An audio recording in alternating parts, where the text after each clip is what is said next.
함께 합독해서 함께 읽도록 하겠습니다.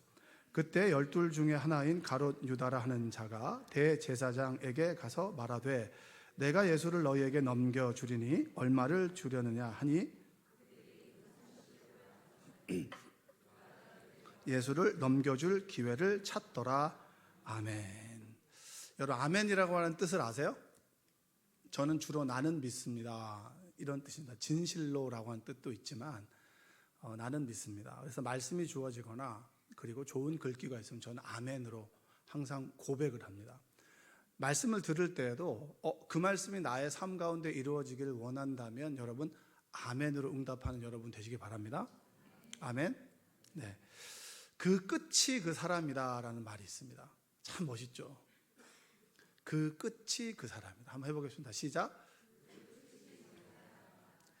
마지막에 그 사람이 진짜 진면목이 나오는 거잖아요. 그래서 저는 항상 기도할 때 생명나무교회 마지막, 제 목회의 마지막, 그리고 제 인생의 마지막이 아름다웠으면 좋겠다. 그래서 모세처럼 그래서 날마다 빼먹지 않고 기도하는 것 중에 하나가 그겁니다. 그러니까 그 끝이 그 사람이다라고 하는 관점에서 보면 사람을 네 종류로 나눌 수 있어요. 첫 번째는 뭐냐면 시작도 좋고 끝도 좋은 사람. 어떤 사람이 있을까요? 아브라함과 같은 사람이 있죠. 떠나라 했을 때 떠났고 그리고 마지막도 아름답게 하나님께 부름을 받았잖아요.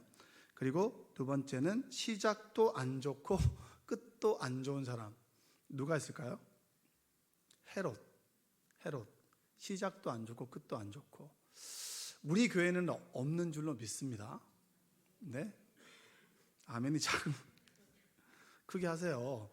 없는 줄로 믿습니다. 네. 세 번째는 뭐냐면 시작은 안 좋은데 끝이 좋은 사람이 있어요. 성경에서 어떤 사람이 있을까요? 바울, 사도 바울. 사도 바울은 스데반을 죽였던 사람이지만 회심하고 정말 열정적으로 주님을 전했던 사람입니다.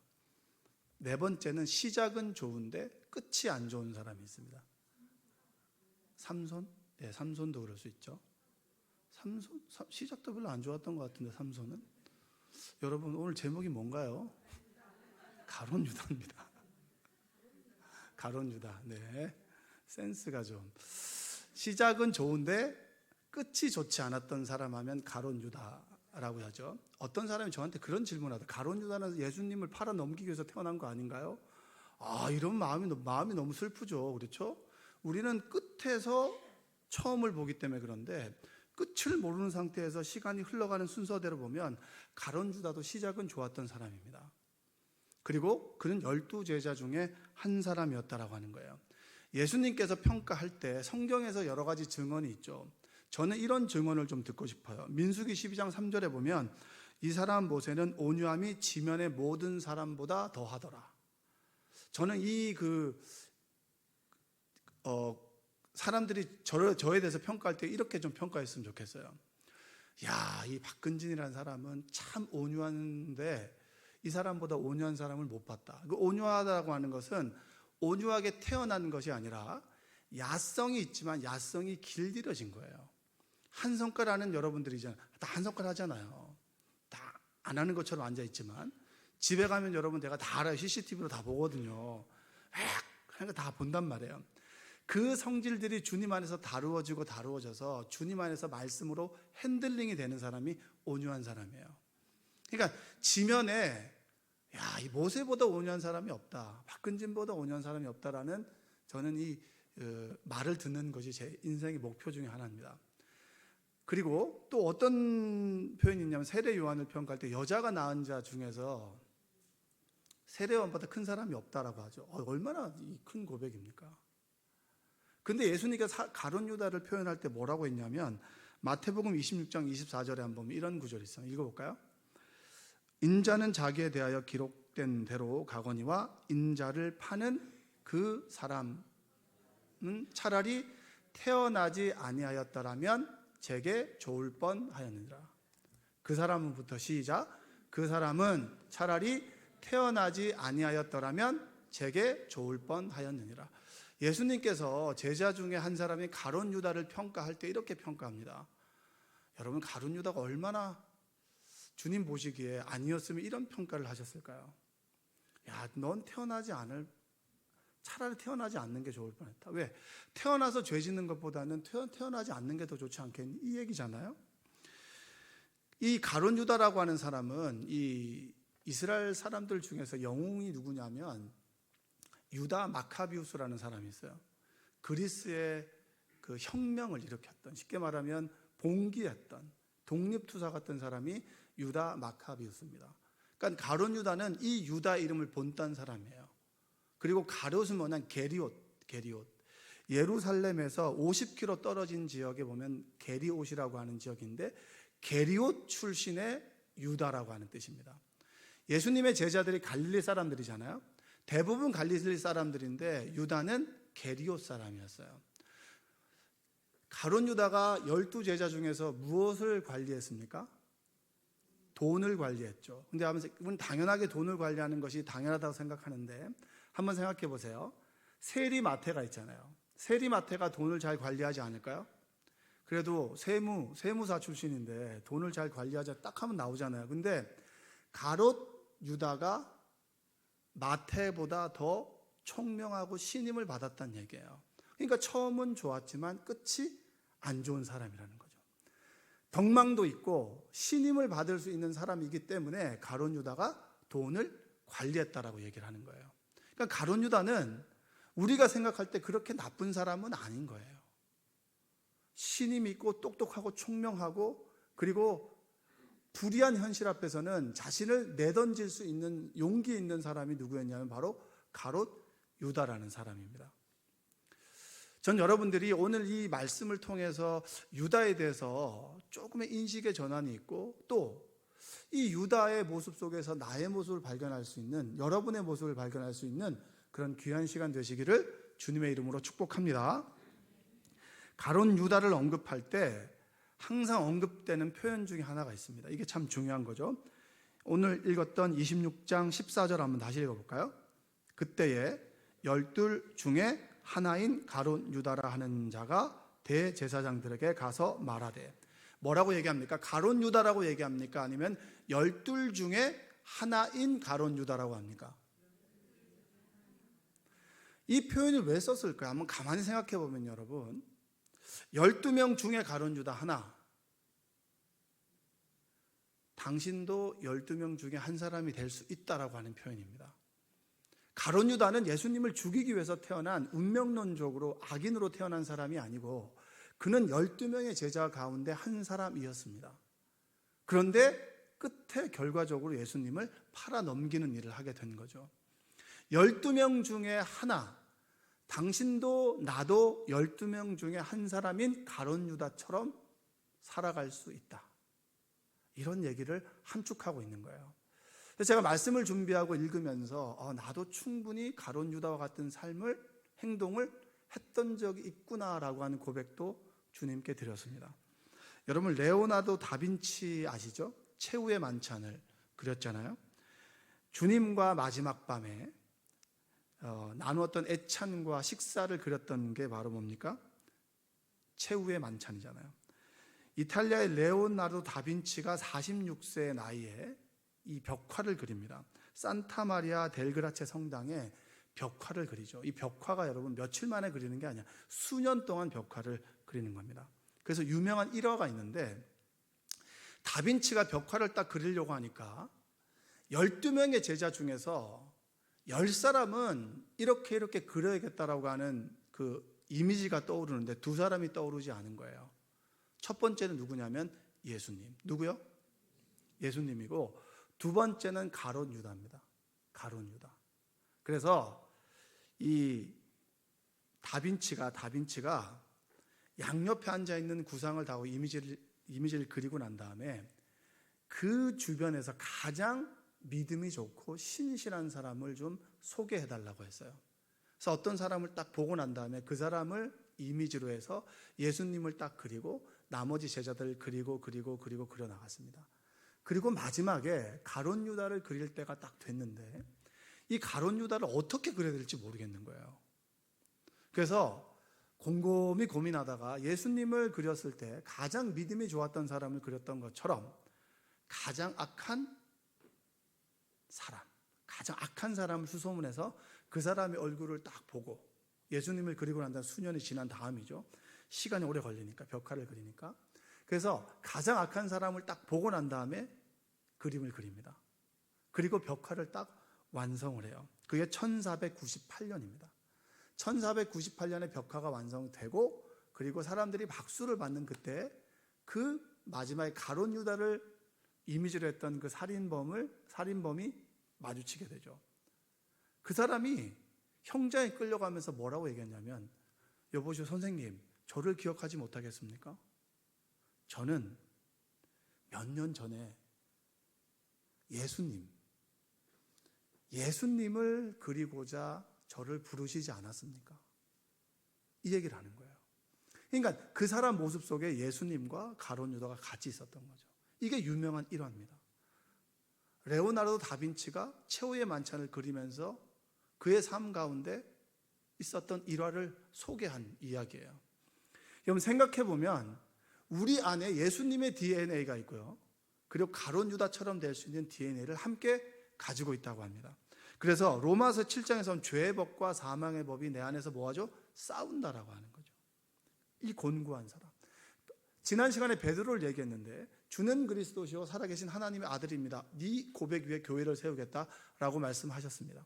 그리고 난 다음에 예수님께서 인자가 십자가에 달려서 죽고 그리고 부활할 것이다 라고 했을 때 베드로가 그리 마옵소서, 주님께서 뭐라고 했죠? 사탄아 물러가라. 여러분, 우리는 어느 순간 좋은 사람으로, 좋은 그리스도인으로 살아갈 수 있지만 어느 순간에는 뭐죠? 가룟 유다도 될 수 있는 거예요. 선한 얼굴을 하고 있지만 어느 순간 우리가 마음이 곤고해지면 악한 얼굴이 될 수 있는 겁니다. 그게 바로 가룟 유다, 이 이야기가 주는 우리에게 함축하는 의미가 있는 거예요. 내 몸속에 두 가지의 DNA가 있는 거죠. 여러분들이 그리스도인의 형상, 주님의 형상을 닮아 살아가는 여러분 되시기를 주님의 이름으로 축복합니다. 가룟 유다가 왜 예수님을 팔아 넘겼을까요? 두 가지로 얘기할 수 있어요. 첫 번째는 뭐냐면, 첫 번째는 그가 가지고 있는 탐욕, 욕심입니다. 뭐라고요? 욕심. 여러분, 우리 마음 가장 깊숙한 곳에 뭐가 있는 줄 아세요? 욕심이 있어요. 탐욕. 이거는 모든 죄의 근원입니다. 자, 그래서 요한복음 12장 3절에서 한번 5절 한번 읽어볼까요? 옥합을 깨트린 여인의 이야기입니다. 한번 읽어볼까요? 마리아는 지극히 비싼 향유 곧 순전한 나드 한 근을 가져다가 예수의 발에 붓고 자기 머리털로 그의 발을 닦으니 향유 냄새가 집에 가득하더라. 제자 중 하나로서 예수를 잡아 줄 가롯 유다가 말하되 이 향유를 어찌하여 300데나리온에 팔아 가난한 자들에게 주지 아니하였느냐 하니. 여기서 4절에 뭡니까? 제자 중 한 명인데 예수를 잡아줄 가롯 유다. 가롯 유다는 그런 마음을 가지고 있었다는 거예요. 어떤 일이 있었냐면, 어떤 여인이, 요한복음에서는 마리아라고 얘기합니다. 향유 한 옥합. 이 옥합이 뭐냐면 이 값어치는 1년 연봉이에요. 연봉 정도 되는 이 옥합을 가져다가 예수님의 발에 붓습니다. 발에 붓고 머리카락으로 닦죠. 그때 이 복음서에 보면, 이 요한복음에서는 가룟 유다라고 얘기를 하지만 복음서에서 보면 제자 중 몇몇이라고 얘기를 해요. 그걸 부으니까, 야, 그걸 왜 예수님한테 붓냐고. 그걸 예수님께 붓을 게 아니라 가난한 사람들한테 나눠주면 얼마나 많은 사람들이 유익을 얻겠냐라고 얘기를 하는 거예요. 여러분 어떻게 생각하십니까? 이걸 만약에 물어본다면 여러분 대답하실 수 있어요? 그거 합리적이네. 신앙생활은 합리적인가요? 합리적이지 않나요? 합리적이지 않아요? 맞아요. 합리적이지 않죠. 열심히 여러분 봉사하는데도 돈 받아요? 안 받아요? 안 받죠. 천국의 상급을 기대하며 살아가는 사람 아니겠습니까?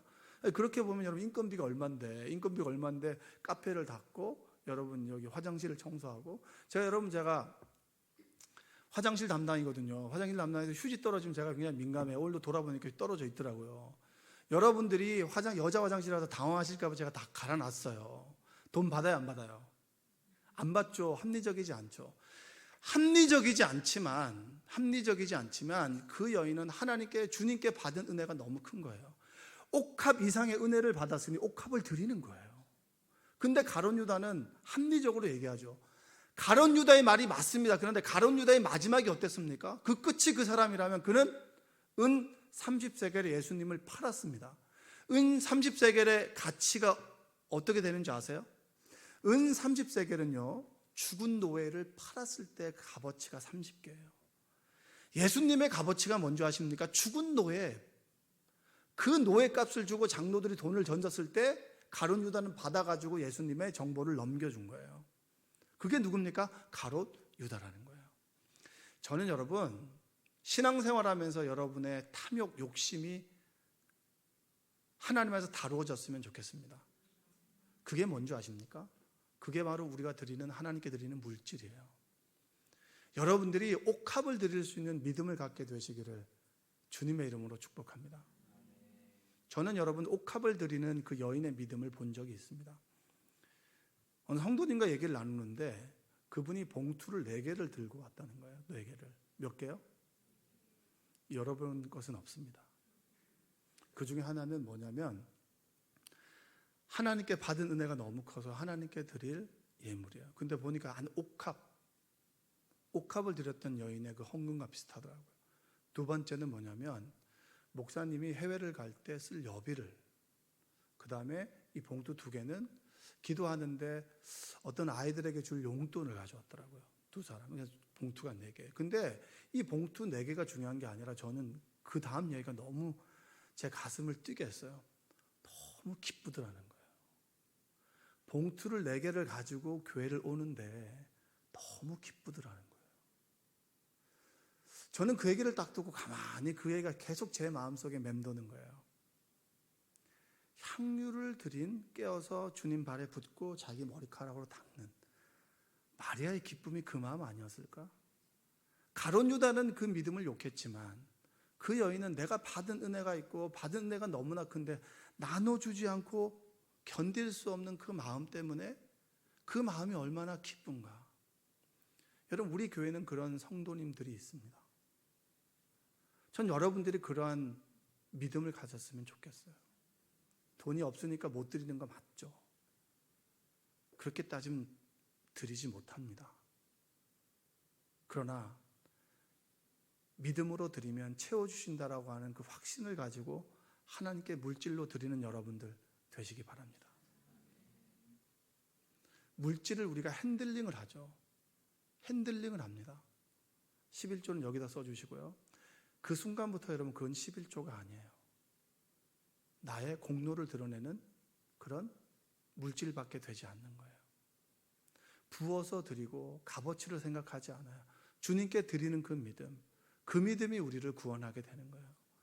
우리가 가룟 유다처럼 살아갈 수 있죠. 또 향유를 드린 옥합을 가진 그 믿음을 가진 사람으로 살아갈 수 있습니다. 전 여러분들이 그러한 믿음을 갖게 되시기를 원해요. 저는 목사님 해외를 가실 때마다 아주 작은 봉투를 드립니다. 믿음은 큰데 봉투는 좀 작아요.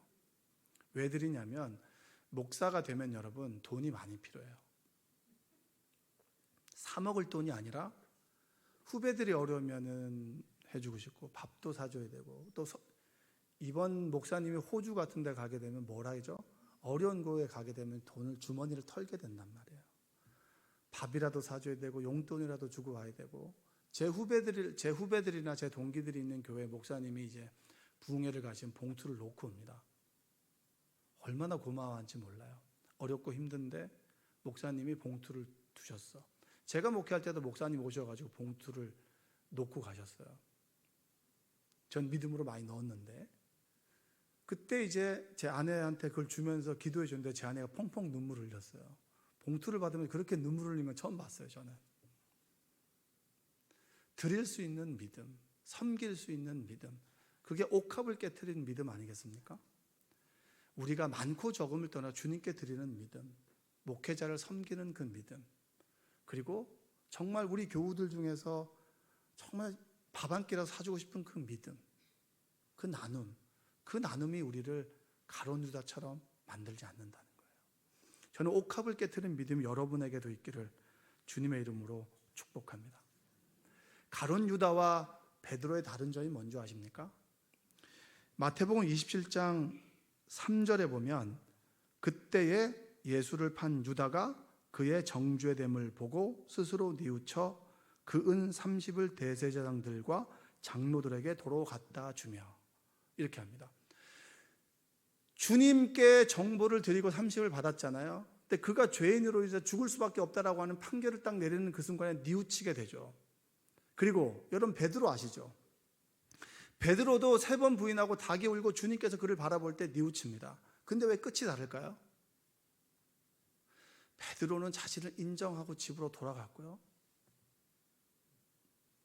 가룟 유다는 자신의 신념대로 끝까지 굽히지 않고 죽음을 택한 거예요. 우리가 두 번째로 가룟 유다가 되지 않기 위해서 탐욕과 하나 버려야 될 게 뭔지 아시면 나의 신념이에요. 신념. 뭐라고요? 신념. 자기가 가지고 있는 신념이 아주 강한 사람이 있어요.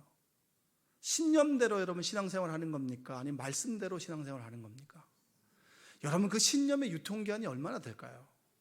우리는 길게 인생을 살아봐야 100년이라고 합니다. 앞으로 더 길 130년이라고 하죠.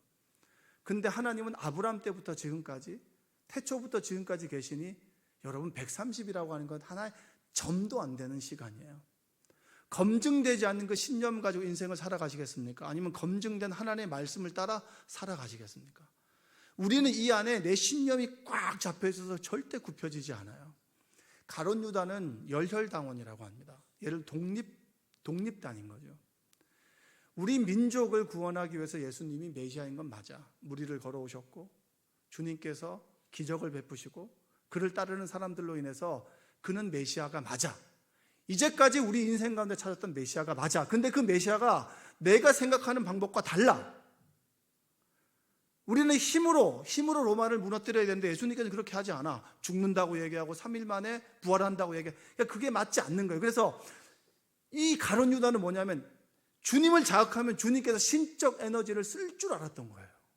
근데 전혀 그렇게 하지 않죠. 주님은 주님의 길을, 누가 뭐래도 주님의 길을 걸어가는 거예요. 사람들이 뭐라 그래도 믿음의 길을 걸어가야 되는 것이 십자가의 길 아닙니까? 사람들이 원하는 모습, 보고 싶은 모습을 보여주는 것인가요? 아니면 우리의 말씀대로 그 길을 걸어가는 사람들인가요? 우리는 말씀대로 그 길을 걸어가는 사람들이에요. 신념을 따라 살아가는 사람들이 아니란 말이에요. 가룟 유다는 끊임없이 예수님을 핸들링하려고 했고요, 하나님을 이용하려고 했던 사람이 바로 가룟 유다입니다. 제가 예전에 그런 말씀 드린 적이 있어요. 사람은 사랑하고 사물은 이용하라, 이런 말을 한 적이 있어요. 따라해 볼까요? 사람은 사랑하고 사물은 이용하라. 근데 우리는 사람은 이용하고 사물을 사랑하죠. 주님은 이용하고 돈을 사랑합니다. 주님을 이용해서 주님을 통해서 얻을 것들을 사랑합니다. 그것이 믿음의 시작은 될 수 있지만 끝이 되면 안 되는 거예요. 끝이 되면 가룟 유다와 같은 인생이 되는 겁니다. 탐욕, 내 신념, 이것들이 주님 안에서 자꾸 다루어지고 깨어지는 거죠. 그것이 깨어지고 부서질 때 우리는 그리스도인으로 살아갈 수 있는 겁니다. 여러분 어떠세요? 여러분들은 무엇이 제일 약한가요? 남자들은 신념이 강하죠. 이게 잘 굽어지지 않아요. 그래서 부러집니다. 부러진 걸 소위 고난이라고 하죠. 근데 그것과 다르게 여성분들은 평균적으로 보면 이것들이 좀 잘 부드러워요. 돈에 집착하는 사람이 있죠. 자수성가한 사람들은 여러분 돈에 집착이 강합니다. 돈이 없었기 때문에. 그런데 없었던 사람이 주님을 만나서 이렇게 펼 수 있는 것은 진짜 하나님의 은혜입니다. 그 돈의 값어치를 알고 어떻게 일해서 번 돈인데 그걸 하나님께 드립니까? 옥합을 드립니까? 대단한 믿음이에요. 우리가 물질 앞에서 지갑을 회개할 수 있는 사람, 내 생각이 하나님 말씀 앞에서 깨어질 수 있는 사람, 하나님의 말씀을 내 생각 위에 놓을 수 있는 사람만이 가룟 유다의 삶이 아니라 그리스도인으로 살아갈 수 있어요. 무엇입니까? 주님을 만남으로 인해서 변화되는 거예요. 김경일 교수라고 있습니다. 그 한번 유튜브나 이런 데 보면 보셨을 거예요. 되게 재밌게 강의하더라고요. 인지심리학자입니다. 아주대학교 심리학과 교수더라고요. 이 강연을 보고 제가 너무 재밌어서 책을 한 권 좀 읽어봤어요. 읽어봤는데 그 중에서 제가 좋아하는 또 명언들을 제가 좋아하거든요. 명언 제조기예요. 제조기가 아니라 수집가거든요. 제가 한마디 탁 던지잖아요. 그럼 되게 멋있어 보이는 게 명언을 수집하는 걸 좋아하는데 그 사람이 뭐라고 하냐면 행복은 강도가 아니라 빈도라는 거예요. 멋있지 않으세요?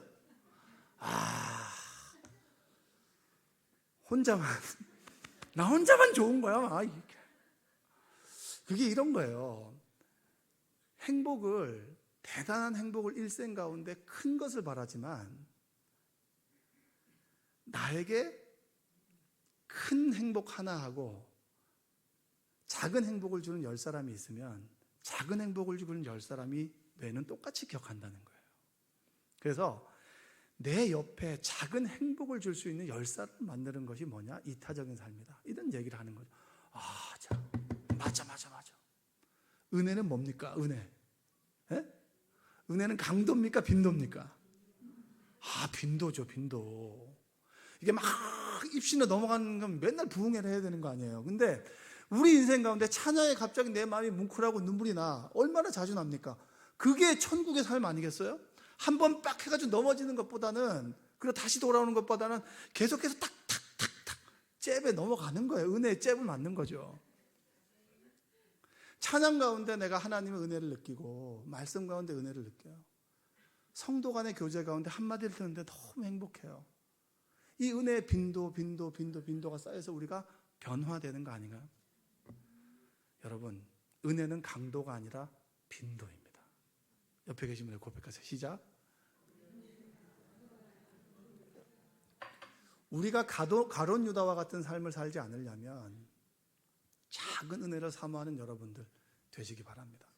전 너무 감사하죠. 우리 박수희 전사님 찬양을 잘하시죠. 그렇죠? 대답 안 했어. 네, 보니까 한 3명 대답했어요. 찬양도 잘하시고, 또 우리 이 찬양팀 있고 여기 지금 악기 하시는 분들도 다 애들 건사하면서 바쁜 시간을 내서 왔잖아요. 이런 분들 보면 얼마나 감사합니까? 내가 해야 될 일을 함께 하는 거잖아요. 함께 모여서 은혜를 받고 은혜를 나누고 함께 기도하면서 하나님을 체험하고, 때로 눈물도 나고 메마른 나의 심정 가운데 하나님께서 단비에 성령을 부어주셔서 내 마음이 움직여지는 거, 이게 은혜 아니겠습니까? 이 은혜를, 자그마한 은혜를 사모할 때 나는 가룟 유다의 삶이 아니라 그리스도인으로, 주님을 이용하는 사람이 아니라 주님 말씀에 순종하고 주님께 쓰임받는 사람으로 변화되는 그리스도인이 될 수 있습니다. 저와 여러분들이 그러한 삶을 살아가시기를 주님의 이름으로 축복합니다. 기도하겠습니다. 사랑과 은혜가 풍성하신 아버지 하나님, 감사합니다. 나도 가룟 유다가 될 수 있고 물질의 노예로 살아갈 수 있으며 내 신념을 쫓아 살아갈 수 있습니다. 그러나 날마다 자그마한 은혜의 한 조각을 사모하여 그 은혜를 간직하며 살아간 우리가 되도록 도와주시옵소서. 생명나무 교회가 은혜의 발전소가 되게 하여 주시고, 이곳에서 예배 드릴 때마다, 찬양할 때마다, 기도할 때마다 용솟 넘치는 하나님의 은혜를 경험토록 주여 도와주시옵소서. 오늘도 낙심하고 절망하고 왔습니까? 우리에게 향유 한 옥합을 드릴 수 있는 믿음을 허락하여 주시고, 그 믿음의 사람이 되어서 드림의 기쁨을 알고 그 설레임을 기억하는 우리가 되도록 도와주옵소서. 예수님의 이름으로 기도합니다. 아멘. 우리 하나님의 약속 함께